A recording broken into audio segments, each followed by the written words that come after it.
en México, lugares en los cuales ha estudiado y trabajado a lo largo de no sé cómo decirlo, decades, a lo largo de 20 años. ¿Okay?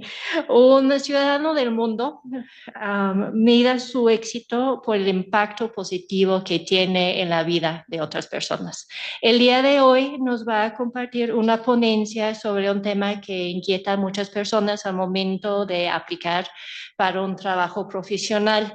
Y esto es cómo dominar la entrevista conductual y la prueba psicométrica para tu próximo o bien tu primer trabajo. Muchas gracias, Luciano. Muchas gracias y bienvenidos, bienvenidas. Más que una ponencia, es un taller. Entonces, les decía al principio que habrá algunas preguntas que espero ustedes podrán contestar, ¿no? La presentación que tengo preparada está en inglés. No, es que sí hablamos inglés todos, ¿no? Entonces está muy bien, pero si es necesario cambiamos de inglés a español para que me escuchen bien y se escuchen en Zoom. Entonces, pues en la mayoría de los trabajos hoy en día sí hay una entrevista, ustedes lo sabrán, ¿no? Y es mi opinión y experiencia que la entrevista se ha hecho más y más compleja, realmente pide más, exige más de las personas que están aplicando, ¿no? Y eso creo que también porque los departamentos de recursos humanos, ¿no? Los cazadores de talento ya están muy en contacto con herramientas para poder medir, digamos, el desempeño anterior, el perfil psicológico, el perfil de personalidad, ¿no? De trabajo de las personas. Entonces realmente estamos en una profesionalización de lo que es la entrevista, ¿no? Para el trabajo y también ya están acompañadas las entrevistas por pruebas psicométricas, ¿no? Que realmente creo que esto asusta a muchas personas, ¿no? Tener que pasar una prueba psicométrica, siempre tenemos miedo de que no vamos a poder contestar las respuestas, de que es un poco difícil anticipar qué es lo que quieren de nosotros, ¿no? Entonces, en la sesión de hoy en el taller, pues quiero explorar un poco pues en mi experiencia, ¿de qué se trata una entrevista conductual, no? Que realmente es una entrevista que busca entender cómo funciona una persona en un ámbito laboral, ¿no?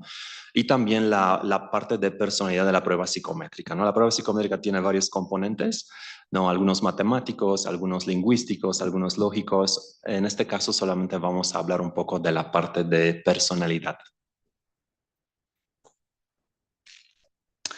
So in terms of a definition, I think the situation here is that, I don't know if you can see that big enough, but I think a lot of us tend to exaggerate on our CVs, no? I think for you, because you're younger and you're applying for a new job, your CV is probably not a very long document. Unfortunately or fortunately, I don't know.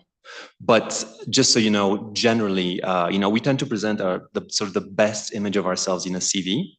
And in essence, it sets the company or it sets the the person who wants to hire us in a situation where they would like us probably to tell the truth. There's always the assumption there's some exaggeration there that's happening. So behind the behavioral interview, there's this idea that they can, by looking at your experience, but by hearing you talk about your experience, they can better understand who you are, no? So as a definition, there are several types of interviews. This is definitely the most common, ¿no? En inglés, bueno, en español sería entrevista conductual, ¿no? Entonces, la idea aquí no es tanto de una conducta en cuanto a situaciones personales o situaciones, digamos, diarias, ¿no? Pero más bien situaciones en un ámbito laboral. Entonces, la entrevista conductual busca indagar, ¿no? Encontrar cómo les ha ido, cómo nos ha ido en algunas experiencias de trabajo, algunas experiencias laborales o de estudios, y con eso podré predecir cómo actuaremos, cómo estaríamos actuando en un futuro, ¿no? Y pues realmente, digamos, en cuanto a los paneles, a las personas que están entrevistando y están aplicando este tipo de entrevistas, pues hay varias personalidades. La mayoría tienen experiencia, ¿no? También tienen sesgos, tienen maneras de ver las cosas que quizás son un poco diferentes a la de nosotros. Entonces, el porqué de este taller es entender un poco de qué se trata la entrevista conductual, ¿no? Y ver si podemos anticipar un poco algunas de las dificultades, ¿no? Y las soluciones que responden a estas dificultades en la entrevista conductual.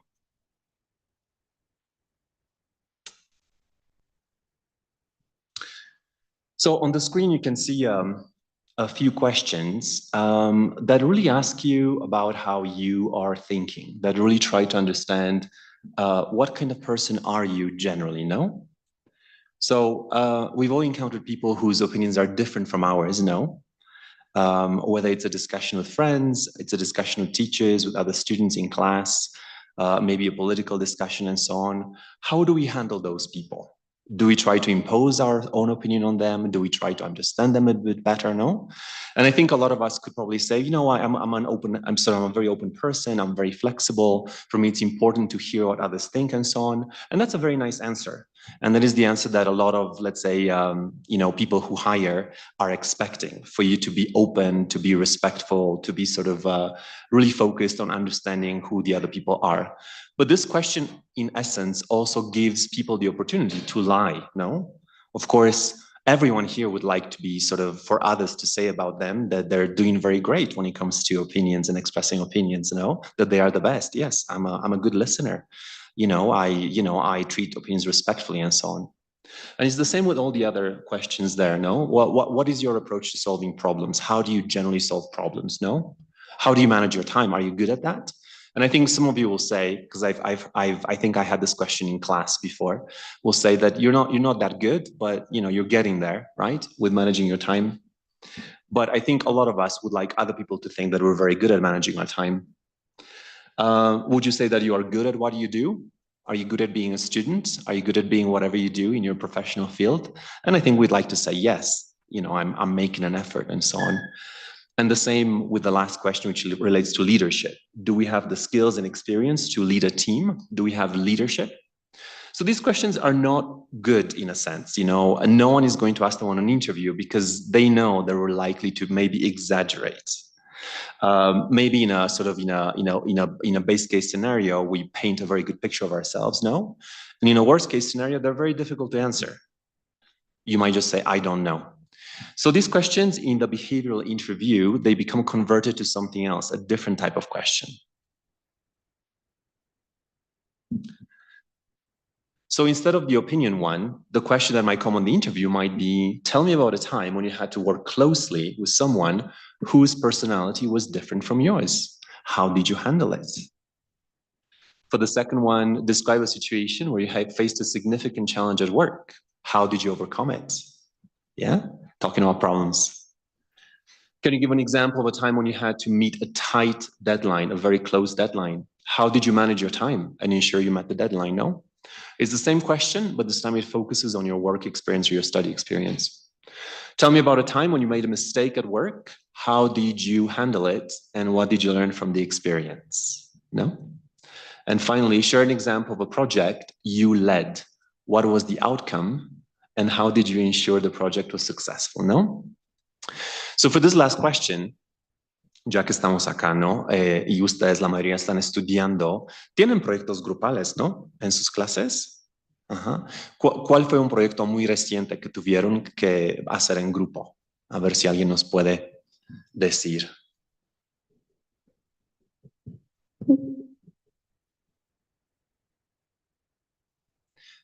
Diego, por favor. Yeah. ¿En inglés o en español? What was a recent project where you had to work with other people? Yeah, Diego?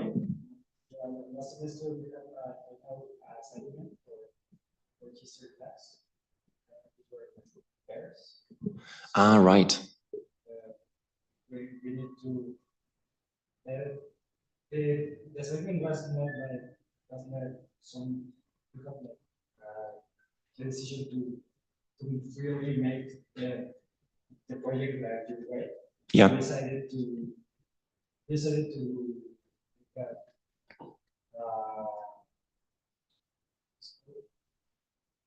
like a propaganda posters. Okay. Where that sounds like a cool project. Yeah, but doing it, we get too close to the deadline because we start thinking about the project when the other deadlines of the other classes were very close. So we do it the same day we were supposed to present in the cafeteria. Everything is last minutes, in school, yeah. It was the same for me, it's the same for you. Yeah. And who would you say led on the project? Like who was the force behind it? Who pushed the other person? You or the other person? In the last moments, I think we pushed like each other. Okay. But there was like a mismanaged time and of leadership like days. I like your example, Diego. I think that would be the kind of example you could maybe, you know, add a bit more detail to, and then use it for a couple of questions that might come up on the behavioral interview, no? Because it's a question about leadership, about time management, and the answer can really reflect maybe your way of working, your way of thinking, and so on.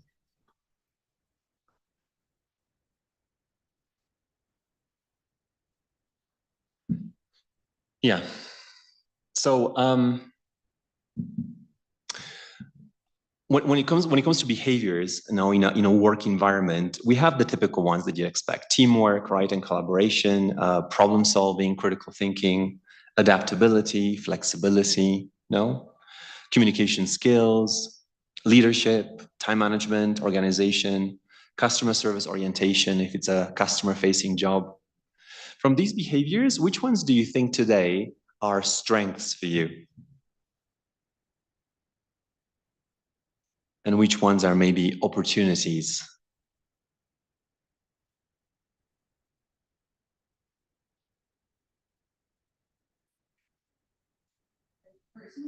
Personally, yes. I think for me, these skills need to be better at time management. Right. I'm quite good at that. So that's an opportunity. No, I think that It's a strength. a strength, yeah. But also because of the school, I think the area of opportunity for me is adaptability and flexibility. Ah, right. So for your strength, time management, do you have an example to illustrate that? Where's the proof? How do I know that you're good at time management? Delivery of work. Exactly. So, you know, on the interview, then I ask you a similar question. You know, tell me of a time when you had to meet a tight deadline, you had to organize yourself and your time and so on. Yeah. And for your opportunity, you mentioned adaptability and flexibility. Right. And why do you say that's something that you're working on still? Why is that difficult? Because I think maybe, especially studying law, it's hard to not focus on your opinion, your point of view, or something, and like fight for it till the very end. So I think it's hard for me to understand there. Sometimes I have to let go of something because maybe it's not the right way. Yeah, of course. And I think that's probably true of all of us, you know, it's not just you. Yeah. I mean, a lot of these questions or these topics in terms of the behaviors or attitudes we have to different things in life are like two-sided coins, no? So they're strengths, but it can also be weaknesses or opportunities in that sense. So let's say to give the right kind of answer on an interview that's a behavioral interview where you provide enough evidence, where you give the other person a good idea, a good understanding of who you are, what you can do at work, what most specialists recommend is something called the STAR approach, right? So it's just a very easy formula that we have that I wanted to explore with you today. So it's called the STAR approach because STAR is an acronym. Right, so each letter there stands for something. Maybe from your experience, you already know what it stands for. So S is the first letter in a word, the same with T, the same with A, the same with R. What do you think? What could this be? What does STAR mean?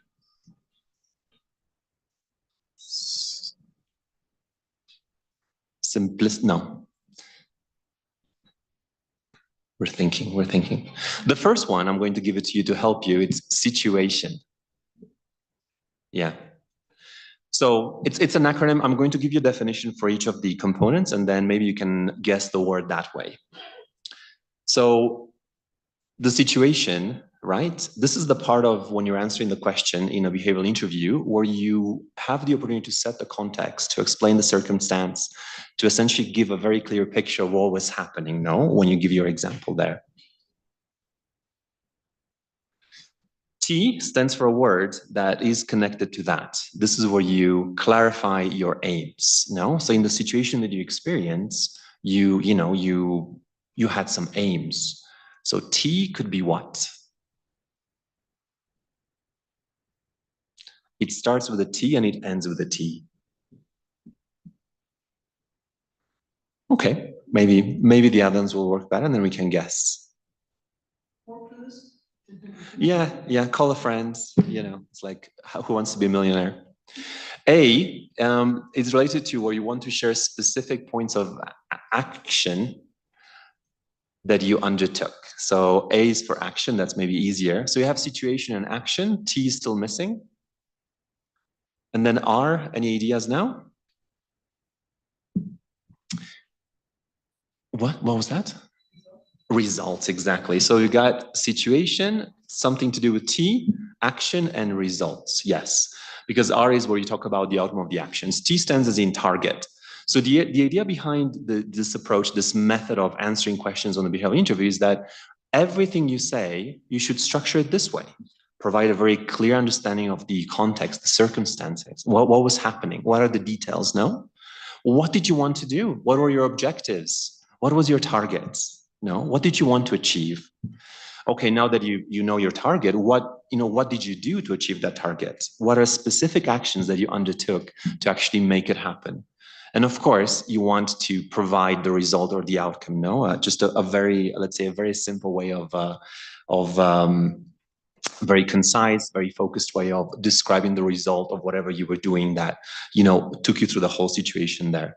So STAR is an approach that you can answer really in a lot of circumstances. If it's a behavioral interview, right, where they ask you a specific question like the ones we saw from before, no? Like, tell me of a time when you had to work against a tight deadline. Tell me of a time when you actually had to work against a timeline, no? What did you do? How did it work? What happened? What was the result? Then you could say, like Diego said, well, I just recently had a project at school and it was a fun project, but it required a lot of work and I'm very busy. And so I knew that I had a deadline, which was the Friday of this week. And so my goal was to actually have it all finished with my partner the day before, no? Just in case we wanted to check or in case something went wrong and so on. So for that to happen, what did we do? Well, we actually, took pen to paper and we organized ourselves and we divided the task and we said, okay, well, this part of the project has to happen here and this part has to happen there. And then it's going to happen before the deadline we had there.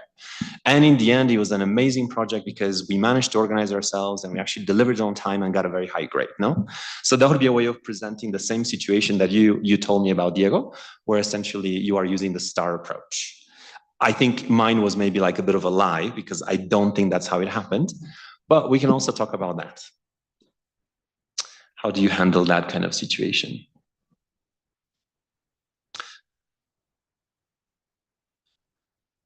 There you go.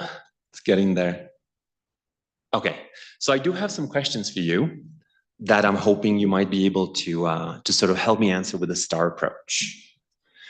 So there's one on leadership, one on teamwork, one on time management, one on adaptability, one on problem solving. And I think here I'd like to add that when you prepare for an interview, it's always good to think of a couple of examples, a few good examples of something that you felt you worked very hard on. That was quite the achievement. And then really take the time to kind of walk through that and sort of, write down the details, really focus on the context, really focus on what you're trying to achieve, on the action, and then the result that you had. Why? Because essentially these situations, they can actually be adapted to any of those things there. No? For most things that we do, we have to work with other people. So there's always the teamwork component. So it doesn't matter if it was like a school project or you actually had to do something on your job or, that you have at work, or, it was something that you did in class and so on. It doesn't really matter because it has a teamwork component, even if it's just you working with your classmates or with a teacher or someone else, no? It also probably has a leadership component if you work with more people. So in the answer that you kindly provided, the example there was that, well, you kind of switch roles for leadership, no? You kept pushing each other and pulling each other to make it go forward, no? And so on. But the idea is that, any kind of situation also has a leader, even if you are the leader working with other people. Most situations, because we live, time is of the utmost importance for most things in life. It has a time component there. No, it involves some adaptability and then some problem solving. Yeah, all situations really are problems that we're looking to solve. So what I would do before an interview, depending on the job that I'm applying for, I would think of maybe three, four good situations where I felt that I really did my best and I was successful. And I would really take the time to write them down, to write all the details, to really focus on what went well or what might have gone better. And then the moment the question comes at me and the question is, well, give an example of a situation where you had multiple tasks to complete under a tight deadline. How did you prioritize, manage your time? I would use the same example, but this time just focusing there. Or if this question is about leadership, I would focus on that, just about leadership. So this is a workshop. It feels like a class. Maybe I can ask you to work in pairs. Everyone is sitting next to someone, so that's also good. So like in church, find a person next to you. Yeah, there you go. Easy, very good. In front of you, behind you. Yeah. That's very good. That's very good. That's very nice. Okay.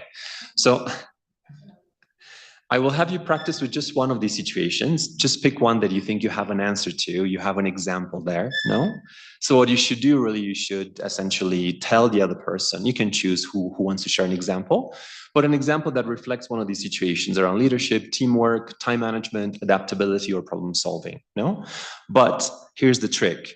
As you tell them about that situation, try to follow the star structure, right? Give them just a bit more detail on the situation.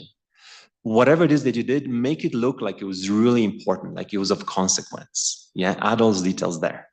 Then focus on a target. What did you really want to achieve? No? Make sure that's very explicit. Then tell the other person some of the things that you did, and also finally, the result was positive, which hopefully it was. Yeah?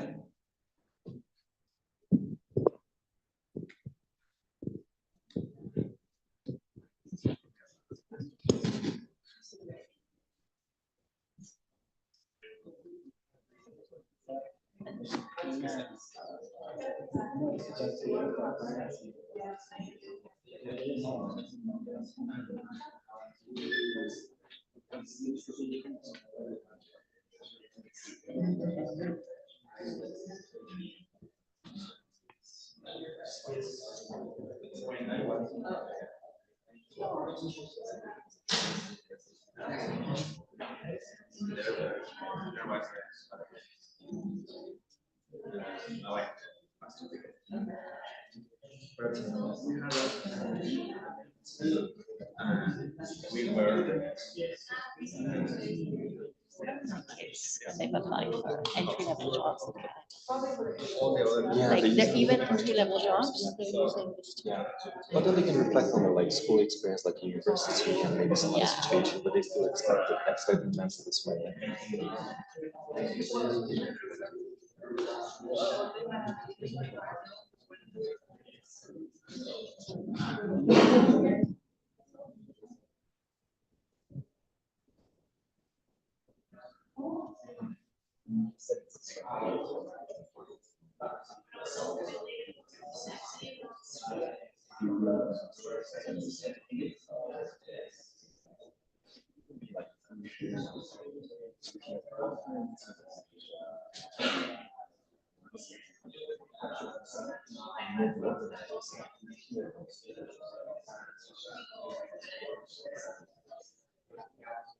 That help?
Is the outcome positive?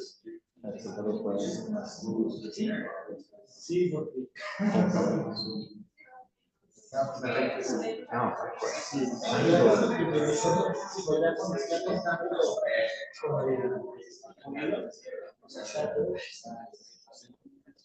Aunque no trabajamos muchas cosas como trabajar listos para hacerlo rápido, pues aunque sabíamos que estaban registrados, sabíamos que sí, pudieron acomodar todo el mismo día con la Okay. Looks like we had some good examples there. So I'm curious, from the four components, situation, target, action, result, which one was the strongest in the conversations that you heard? Which one was the one that your partners really delivered on?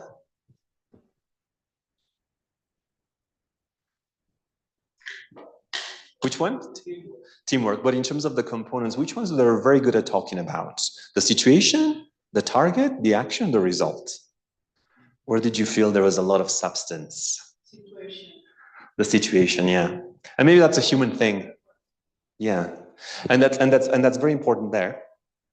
The situation, because essentially the moment you sort of set the context, it can really, set yourself up for delivering a story of success. So if you're a good storyteller, you're going to have a good introduction, to the story that you're telling, and that's super important. Of course, they'll expect you to be very specific about the target and the action. Obviously, they want to see a positive result, but that's also a good start. Yeah. Which one was most difficult to talk about, where you didn't have a lot to say on? Situation, target, action, or result? Result? You didn't have a lot to say on? They wanted to acknowledge what you can build up interactions and make it shy. Exactly, without lying. Yeah. Exactly. Yeah, but algo que puedes hacer si eso pasa, porque a veces el resultado no es algo tangible, no es algo que puedes cuantificar, ¿no? No es algo que le puedes dar un valor, un número, una calificación. Pero en el proceso puedes agregar otras habilidades o, no sé, principios o valores, ¿no? Podrías decir, por ejemplo, pues no, en este caso sí logramos entregar el proyecto, la calificación fue un 10, ¿no? Nos decían aquí en el ejemplo, pero a la vez siento que aprendí a trabajar con alguien, ¿no? Y además me gustó porque teníamos la presión del tiempo y logramos eso. Entonces, más de mi objetivo inicial, que era entregar la tarea, también logré adquirir algunas habilidades, ¿no? Entonces, en el resultado también podemos agregar cosas que no tienen nada más que ver con el objetivo principal allá, ¿no? Ok. Usualmente en las entrevistas, lo que estoy notando es que las personas que están entrevistadas no saben muy bien describir la acción. ¿Qué es lo que hicieron exactamente, no? Pues trabajé, pues no sé, platiqué, ¿no? Y entonces igual allá el consejo es, digamos, pensando en los valores o en los principios, ¿no? que tenemos en la mayoría de los ámbitos laborales, pensar en esas cosas y decir, no, pues eso involucró comunicar. ¿Cómo me comuniqué con la persona? Pues le mandé mensajes cada 5 minutos o no sé, o le expuse la situación en un correo con muchos detalles, ¿no? También se trata de trabajar y con personas diferentes, de escuchar la opinión. Entonces me tomé el tiempo de escuchar, de preguntar. En la clase tuvimos como un debate y ya también escuché, ¿no? O agregar cualquier cosa que se relacione a alguna habilidad, ¿no? Entonces, no es solamente de que en este caso, pues, hicimos la tarea, literalmente la hicimos, ¿no? Creamos el póster, pero también en ese proceso estuvimos comunicando, estuvimos trabajando en equipo. Entonces, una manera de hacer que la parte de action sea un poco más grande, más amplia, que provee más detalle a los entrevistadores, ¿no? A las personas que hacen el reclutamiento, es agregar igual todo lo que requiere, digamos, que se requiere en una comunicación humana, ¿no? En una colaboración que estamos haciendo nosotros, ¿no? Very good.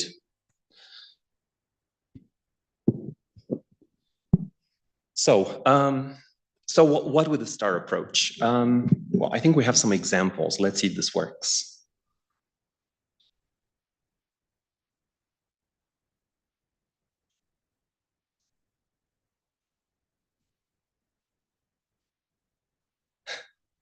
It's blinking. It's going to work.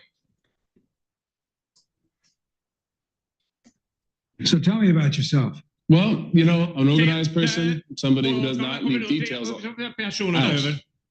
I'm actually very, very good with groups. Group work. I've surpassed all my goals in my previous position, my prior job, and your competitor. My personnel and me have surpassed their own goals. Oh. Get famous at mytalkingstain.com. Okay, so this is an ad for that Tide to Go stick. No, if you get a spot, you can get it and you can clean the spot, get it clean, get it removed, and so on. But also, it's about this idea that in an interview, obviously, if something goes wrong, it might speak louder than actually what you're trying to say. No, the idea would be that, you know, if you know, you make a mistake in what you're saying, that if you I don't know, for example, share something that is not exactly desirable, that's just more negative, or even if your shirt is not, you know, if it does have a spot on it or something, it's going to be very distracting. And that's like one of the points that I wanted to make about the STAR approach, you know, the STAR method. The idea is also like, as you analyze, as you think of your examples, you know, and you really describe the situation to yourself and you focus on the target and you try to sort of make a list of all the actions you could have possibly have done in that situation. And then the result, you're also going to identify some weaknesses, no? Some parts where you know you don't have a lot to say, or maybe you didn't have like the right behavior or the behavior they expect. And just so you know that obviously if that happens on an interview, they might pick up on that and they might ask you more questions. So one idea to also keep in mind is that if that happens, no one is saying that you have to hide, you know, the truth and so on. But also, you know, if there's a mistake that you made, always, you know, think and see it and explain it in a way where essentially you're leveraging the mistake, no? Where yes, something didn't go quite according to plan, and that's okay because we also learned from it, you know?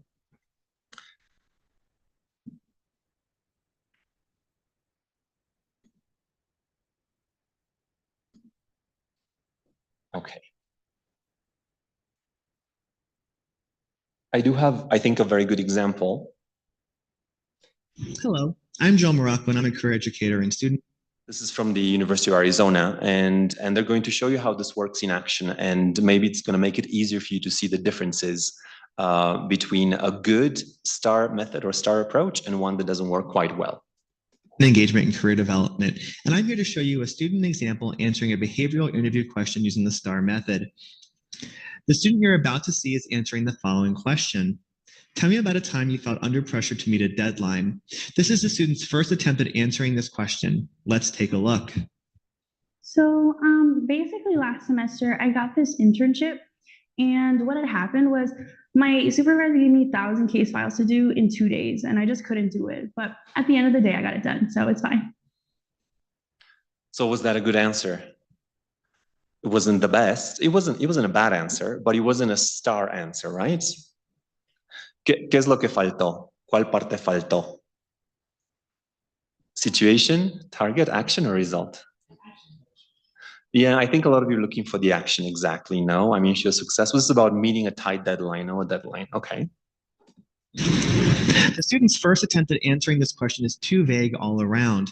If we look at the 4 components of the STAR method, we'll see that while she did mention the situation, her internship, and the task, 1,000 case files, both were rather vague and lacking detail. She then failed to provide any detail about her actions or the results, leaving it up to the interviewer to draw their own conclusions. To make matters worse, she said a lot, and her eyes spent more time looking around the room than at the person interviewing her.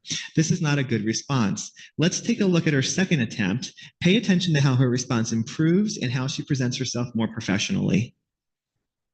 Last semester, I got this internship at the law school, and what happened was my supervisor gave me 1,000 case entries to do in 48 hours.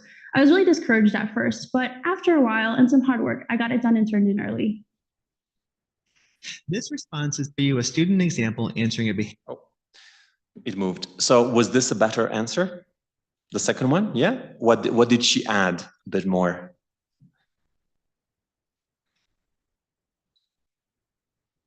Yeah, she did talk about the result a bit differently, but she added more context there. She structured the context like a lot more.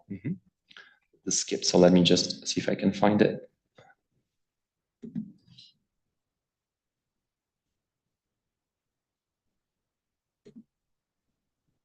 the room have been corrected. We can also see that she began adding more detail about the situation. The internship was last semester and in the law school. The task is still lacking detail while her specific actions are still missing. We do was able to turn in her work early. So while the response is better, it is still not a good response. Let's give her one more try at answering this question. So last semester, I received an internship at the law school here at the University of Arizona, and my supervisor gave me 1,000 case entries to sort through, analyze, and code. However, I actually had bronchitis at the time, so it was really hard for me to stay awake and focused. What I did was I set an alarm system that woke me up every 30 minutes from my nap to do 50 cases at a time. In areas when I was more awake, I could do 200 entries, and before I knew it, I was able to submit all my case files in 2 days, and actually I turned them in early. My supervisor was very impressed and commended me for my hard work. This response, while brief, is a good response because it hits on all 4 STAR method components and is delivered in a professional way. She sets the stage by telling us the story she is about to tell us took place while she was interning at the U of A Law School. She clearly states the tasks and even provides details about the skills required, the sorting, analyzing, and coding of 1,000 case entries. She then provides detailed information about her actions, about how she was sick, so she created a schedule for herself that allowed her to balance her work with resting. Then she arrives at the result. Not only did she finish the project early, but her supervisor commended her for her work. This is a good response. Hasta creo que al ver los 3 intentos, como que les parece, a mí me parece que la persona cambia, ¿no? Como la estamos viendo más profesional, más organizada en la manera de pensar, es como una persona diferente en el tercer intento que hace ella. Igual el momento que tienen como una entrevista de este tipo y están contestando una pregunta utilizando la estructura STAR, lo mismo va a pasar. No importa qué tan pequeño, qué tan, digamos, realmente sin importancia es el ejemplo que están dando, van a parecer que realmente entendieron, que pudieron analizar, que pudieron navegar la situación y que realmente tuvieron resultado, ¿no? Elegí este ejemplo porque pues creo que aplica en el caso de ustedes porque no tienen mucha experiencia laboral, ¿no? Entonces, en una entrevista de este tipo, realmente los ejemplos van a venir de su vida estudiantil, ¿no? De ejemplos de colaborativos de trabajo en equipo, ¿no? Y es también cuando tuvieron carga de trabajo, creo que tienen todos los días mucha carga de trabajo, entonces es algo que pueden convertir fácilmente en respuestas tipo STAR, ¿no?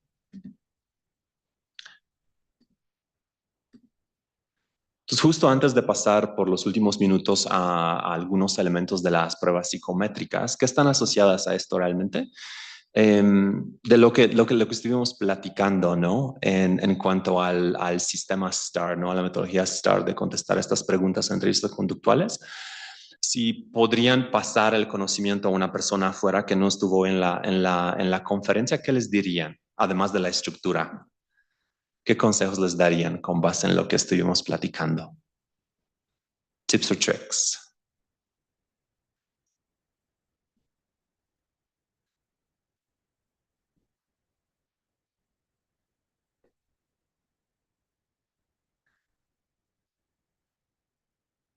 ¿Cómo me preparo para una entrevista conductual? ¿Qué hago? ¿Qué debería de hacer?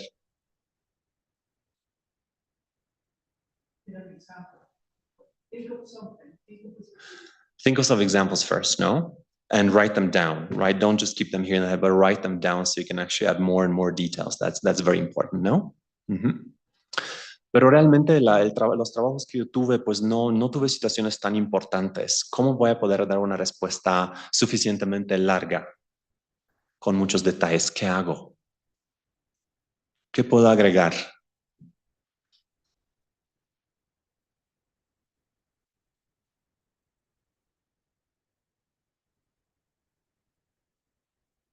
Además de una sonrisa para que la persona se enamore de mí, ¿no?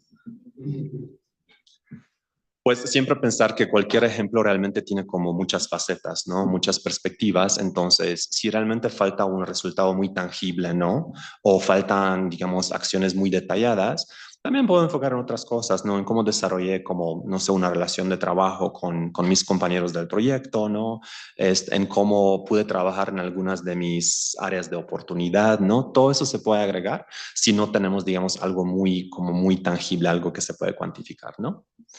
Pero con la práctica lo van a lograr. Y en Internet hay miles de ejemplos de cómo aplicar esta estrategia, entonces la pueden practicar en español y en inglés también. Estoy seguro que les va a tocar en una próxima entrevista. Bueno, muy rápido, antes de cerrar, quería relacionar esto un poco a las pruebas psicométricas. Entonces, de cierta manera, las pruebas psicométricas no es que exista algún tipo de preparación o de que hay algún truco, de que hay alguna manera de poder, no sé, lograr una mayor calificación, ¿no? Porque realmente mide nuestra personalidad y no creo que conviene, ¿no? Si mentir o engañar de cierta manera en la entrevista psicométrica, exagerar o no dar las respuestas correctas, honestas que aplican, porque realmente luego, digamos, si obtenemos el trabajo y llegamos a trabajar, obtenemos ese puesto, pues no vamos a ser probablemente la persona adecuada, ¿no? Entonces vamos a estar sufriendo. Entonces, lo importante es no, obviamente, no estresarse, prepararse. Muchas pruebas psicométricas son muy largas, ¿no? Son de varias horas. Tienen todos estos componentes allá. Y pues realmente es importante descansar antes y preparar, ¿no? Algunos de los componentes que están viendo, pues digamos, en la pantalla son un poco más de habilidades profesionales, ¿no? Que desarrollamos a estudiar o a practicar algún tipo de trabajo, pero algunas se relacionan más a cómo somos como personas, ¿no? Que tanta inteligencia emocional o cómo podemos tener situational judgment, situational awareness, ¿no? Este entendimiento, digamos, de una situación para poder resolver un problema.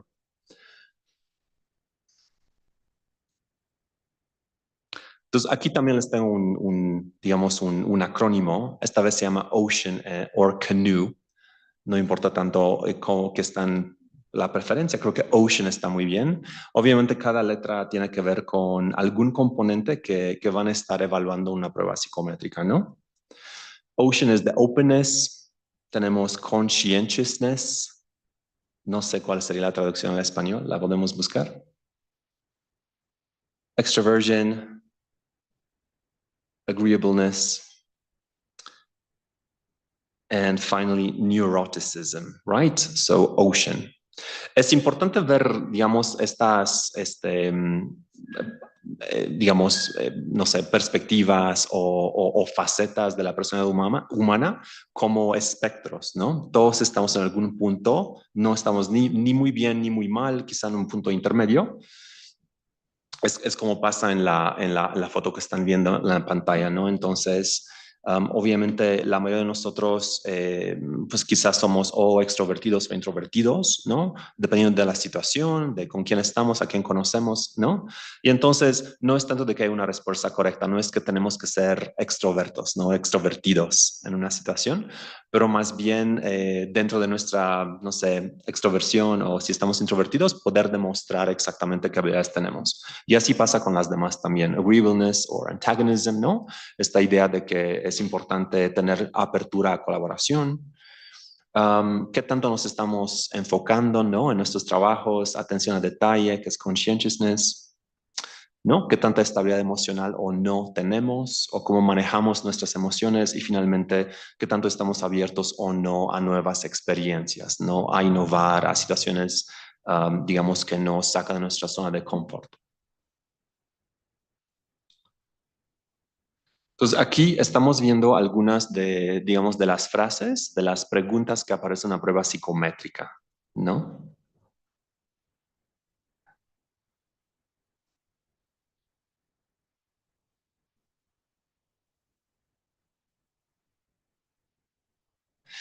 Y siempre hay una escala, se utiliza una escala Likert, ¿no? Usualmente va de 1 a 5, estoy de acuerdo, estoy muy de acuerdo, no estoy nada de acuerdo, no, todo lo demás. Entonces, aquí digamos, no quiero decir un truco, pero siempre aconsejan los psicólogos que obviamente ir con una respuesta muy natural, ¿no? Estoy viendo lo que dice allá, ¿no? I have a great sense of humor.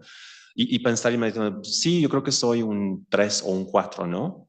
Y allá, obviamente, no tratar de pensar o interpretar demasiado. Y es la razón por la cual en muchas pruebas psicométricas el tiempo es muy limitado y hay muchas preguntas precisamente porque si no, la respuesta cambia, ¿no? Entonces, aunque les dé tentación, siempre hay que contestar con justamente el instinto, ¿no? Lo que nos dice el instinto allá.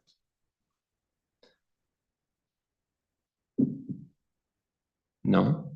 Y aquí tenemos otras preguntas que aparecen en una prueba psicométrica, pero realmente les tenía solamente una al final como práctica. Y es una pregunta que a mí me hicieron recientemente en una entrevista de trabajo, ¿no? Entonces, la pregunta en español fue, ¿preferías luchar con un pato del tamaño de un caballo o con 100 caballos del tamaño de un pato? ¿Un pato del tamaño del caballo o 100 caballos del tamaño de un pato? Yo contesté que prefiero el pato del tamaño del caballo porque en mi mente estaba pensando que al tener solamente un enemigo, un adversario, ¿no? Mi atención se puede enfocar, se puede concentrar un poco más y así podría ganar. No sé si ustedes hubieran contestado lo mismo. ¿Sí? La gente es a mitad, ¿no? Algunas personas, no, pues obviamente tienes allá muchos caballos muy chiquitos, los puedes, digamos, destruir a todos si quieres. Mejor eso es, ¿no? Y muchas veces este tipo de preguntas tienen como esas facetas, ninguna respuesta es correcta o incorrecta, se conecta a todo lo demás allá, ¿no? Entonces, la próxima vez que les hacen una pregunta así, que seguramente va a llegar algún momento, pues hay que pensar cuál es la respuesta y poder dar también digamos, una manera, digamos, una explicación muy concreta de por qué contestaron así, ¿no? Igual si lo necesitan, hay muchos bancos de preguntas para prueba psicométrica en Internet y no tanto como para prepararse para una real, pero generalmente o por curiosidad es importante revisar esas preguntas y entender un poco más sobre nosotros, ¿no? Para estar preparados para el momento que llegue esa entrevista. Listo. That's all I had to say today. Thank you.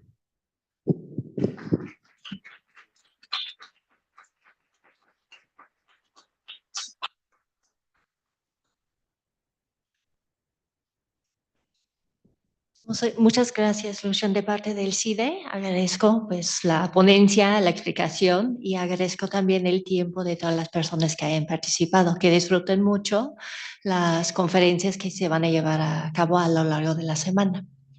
Hasta luego. Hasta luego. Bye. Porque sé que todos van corriendo a la otra. Nos está